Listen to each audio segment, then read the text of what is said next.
Welcome to an exciting new deep dive on Science Arena by Neha. आज हमारे पास जो material है वो सेल बायोलॉजी के कुछ बहुत ही इन डेप्थ नोट्स पर बेस्ड है। हाँ। और हेलो एवरीवन। आज का जो सेशन है वो बहुत एनर्जेटिक और एनलाइटनिंग होने वाला है, क्योंकि हम इन कॉन्सेप्ट्स को बस पढ़ेंगे नहीं बल्कि उन्हें विजुअलाइज करेंगे। एग्जैक्टली, आई मीन आमतौर पर जब हम इन टॉपिक्स को देखते हैं तो लगता है कि बस टर्म्स और डेफिनेशंस को ही रटना पड़ेगा। राइट, मतलब माइटोकॉन्ड्रिया, एंडोप्लाज्मिक रेटिकुलम, बस नाम याद कर लो और हो गया। पर हमारा मिशन आज थोड़ा अलग है। सही कहा। आज हम इन फैक्ट्स को एक स्टोरी की तरह डिकोड करने वाले हैं। Let's unpack this.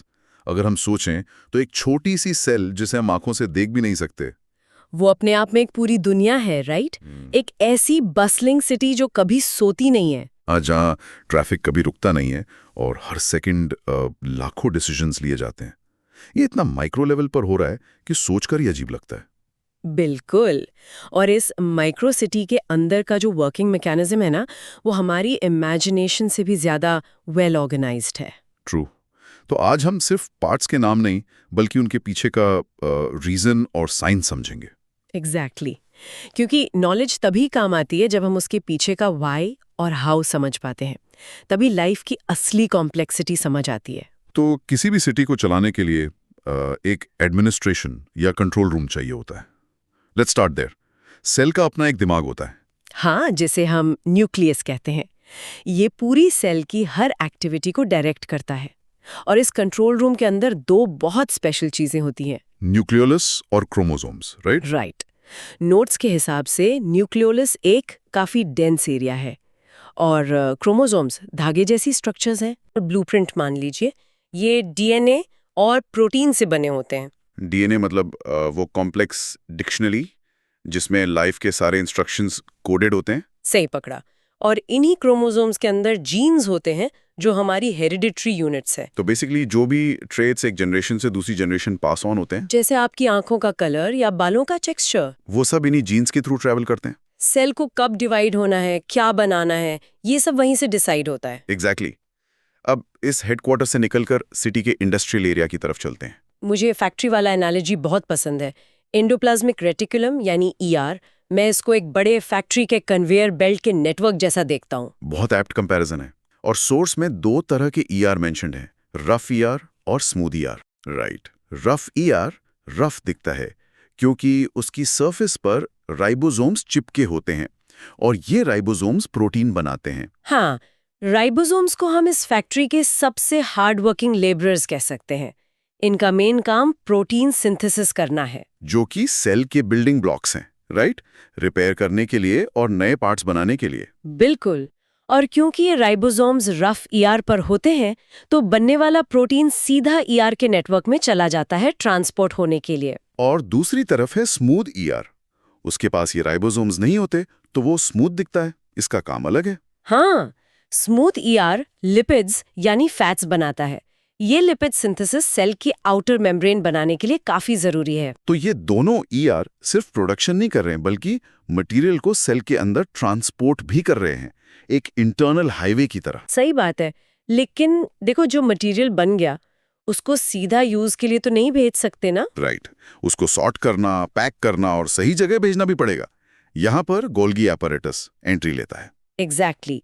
Golgi apparatus इस सेल का हाईटेक पोस्ट ऑफिस या पैकेजिंग सेंटर है। ये बेसिकली ईआर से आने वाले रॉ प्रोटीन्स और लिपिड्स को रिसीव करता है। हाँ, और उन्हें मॉडिफाई करता है। कभी उनका शेप चेंज करना या उन पर कोई केमिकल टैग लगाना, जैसे बारकोड होता है ना, जिससे पता चले कि इस पैकेज को कहाँ जाना है, और फिर उन्हें छोटी छोटी वेसिकल्स या थैलियों में पैक कर देता है। बिल्कुल। अगर ये प्रिसाइज पैकेजिंग ना हो तो सेल के अंदर पूरी अफरा तफरी मच जाएगी। किस प्रोटीन को बाहर भेजना है, किसको अंदर रखना है, सब मिक्स हो जाएगा। इतने सारे कॉम्प्लेक्स प्रोसेसेस चल रहे हैं। ईआर में प्रोडक्शन हो रहा है, गोल्गी में पैकेजिंग हो रही है, तो एनर्जी तो बहुत लगती होगी। एनर्जी के बिना तो ये मशीनरीज एक सेकंड भी नहीं चल सकती। और इसलिए हमारे पास माइटोकॉन्ड्रिया है, the power house of the cell.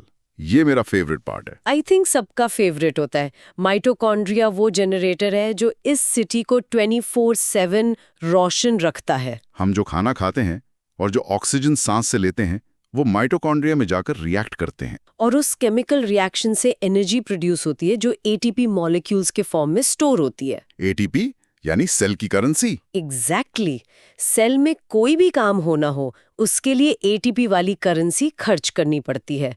और माइटोकॉन्ड्रिया की इनर मेम्ब्रेन काफी फोल्डेड होती है ताकि सरफेस एरिया बढ़ सके और ज्यादा से ज्यादा एनर्जी बनाई जा सके, राइट? एकदम सही।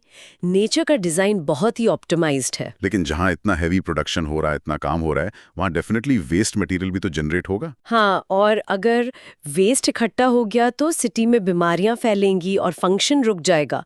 इसलिए वेस्ट मैनेजमेंट जरूरी है। और सेल ये काम लाइसोसोम्स के थ्रू करती हैं।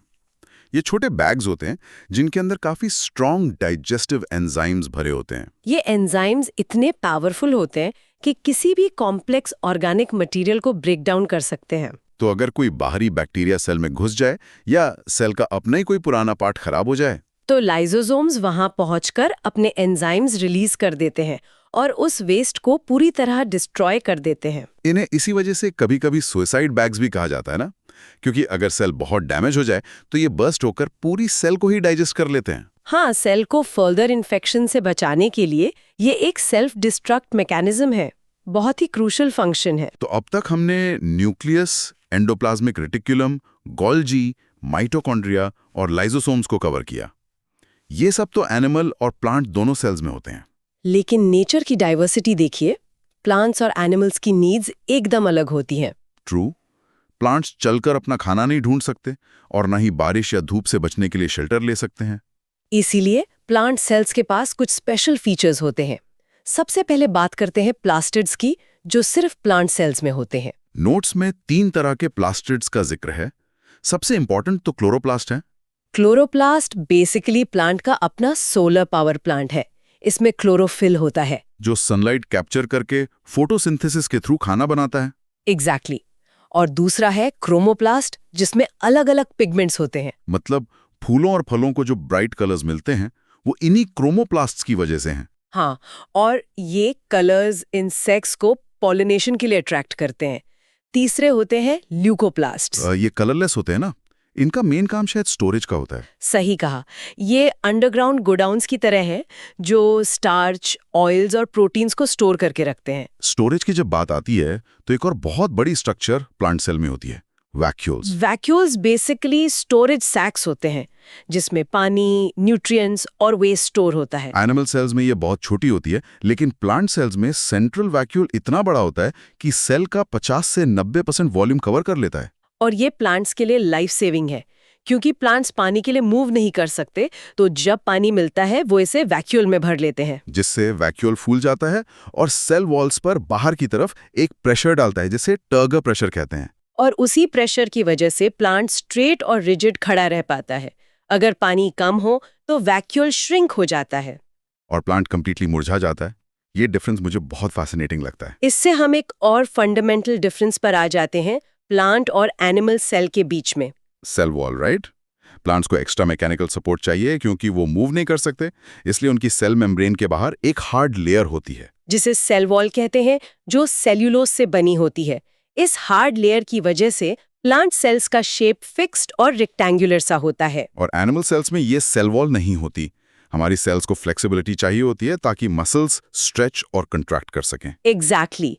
इसीलिए एनिमल सेल्स का आउटर लेयर सिर्फ एक फ्लेक्सिबल सेल मेम्ब्रेन होता है, जिसकी वजह से शेप इरेग्युलर होती है। तो प्लांट सेल में सेल वॉल और लार्ज वैक्यूल का होना उन्हें एनिमल सेल से डिस्टिंक्ट बनाता है। बिल्कुल।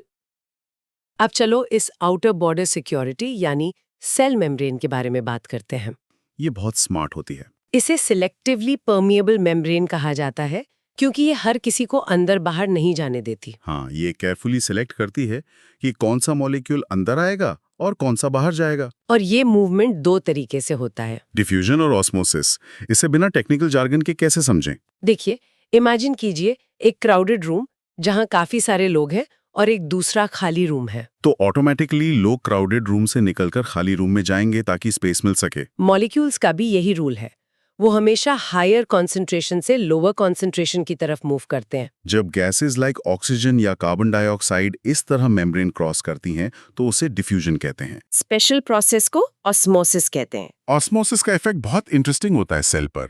नोट्स में 3 तरह के सॉल्यूशंस बताए गए हैं, हाइपोटोनिक, हाइपरटोनिक और isotonic. Let's break them down. अगर सेल को एक ऐसे सॉल्यूशन में रखा जाए जहां बाहर पानी ज्यादा है और अंदर कम, वो हाइपोटोनिक सॉल्यूशन होता है।